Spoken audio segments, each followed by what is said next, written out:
మనకు బ్రహ్మకుమారి సంస్థకు సంబంధించినటువంటి ఒక చిన్న పుస్తకం లభించడం జరిగింది. ఈ పుస్తకంలో వాళ్ళు సనాతన ధర్మానికి ఎంత వ్యతిరేకంగా వారి యొక్క ప్రవర్తన కానీ, వాళ్ళ యొక్క లక్ష్యాలు కానీ, వాళ్ళ యొక్క సిద్ధాంతాలు కానీ ఉన్నాయో మనము చూద్దాం. భగవంతుని నామం ఏమిటి? భగవంతుని పేరు సదాశివ.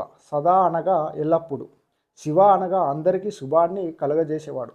ఈ నామము కర్తవ్య నామం, ఏ మతానికి చెందినది కాదు.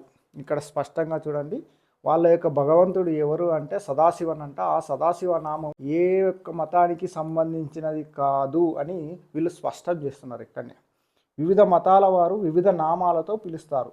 అవన్నీ అతని కర్తవ్యాలను సూచించేవే.